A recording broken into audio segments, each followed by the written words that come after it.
Hello friends, जय जगन्नाथ। मु Sagarika welcome करुच्ची मो यूट्यूब चैनल बुइना बाबुना ब्लॉग्स को। यही वीडियो रे मु किछिटा कॉमन मेडिसिन विषय शेयर करी जो गुड़िक आपण घरे जदि छोट शिशु थे तेबे यही मेडिसिन सबू घरे रहिबा निहाती आवश्यक। मुझे भिडियो जो सब मेडिसिन देखी से गुड़िक किसी मो मन इच्छा किणिकी बेबी को देना सब डॉक्टर परामर्श ही दिए। चलतु देखा मु कि मेडिसिन मो बेबी को दिए। प्रथम देखा ये मेडिसिन टी यहाँ हूँ मैक्सट्रा सिरप जुभेंटस कंपानी शिशु को साधारणतः ठंडा हेले ये सिरपटा मुझे थाए।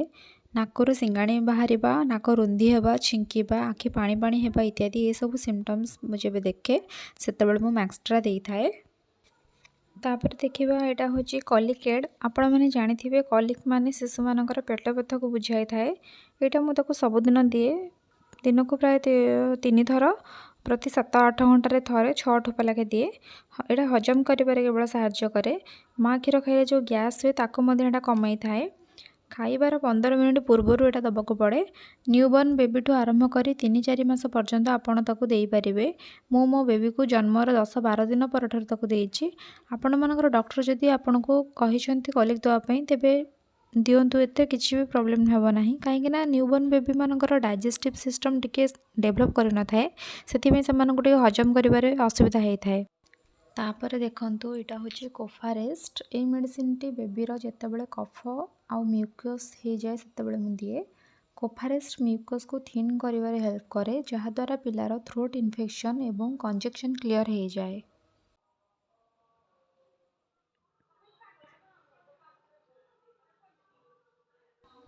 तापर देखिबा एटा होची D3 मस्ट ओरल ड्रॉप्स। यही मेडिसिन टी बेबीर लो ब्लड कैल्शियम लेवल पे दिया जाए। बेबीर जन्मरू D3 दिन को मुझे 2 थर दे आसुची। नेक्स्ट होची भिक्स बेबी रब। आपण पाखे जदि किडी रब नथिबो तेबे आपण भिक्स बेबी रब यूज करि परिबे। एटा मध्ये हमको डॉक्टर ही कहितले यूज करबा पई। एटा को आपण बेबीर छाती नाक पादरे आराम से लगे परिबे।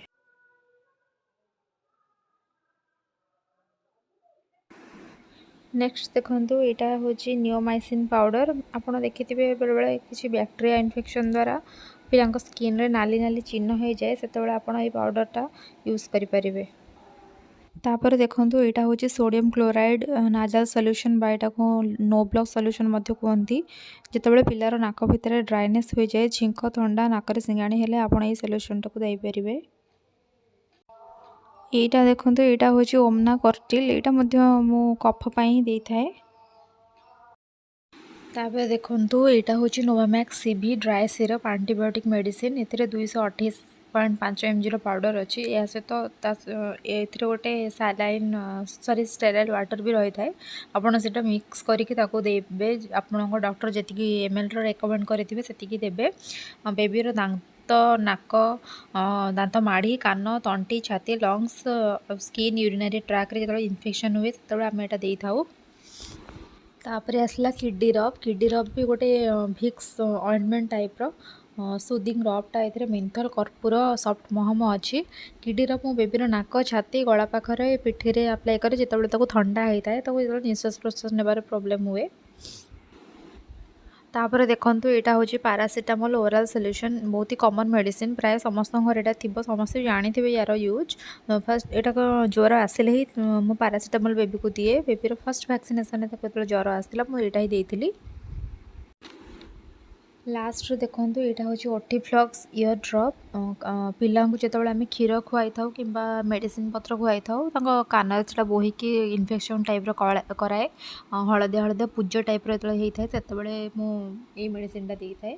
यह सहित आप देखिए जो कान में रेडनेस देखा जाए कान ब्लॉक हवा स्वेलिंग हवा ये सब लक्षण देखिले आप ओटीफ्लक्स दे पारे। वीडियो लास्ट में कही रखुच्छी सब मेडिसिन मु डॉक्टर रेकमेंडेशन ही देछि।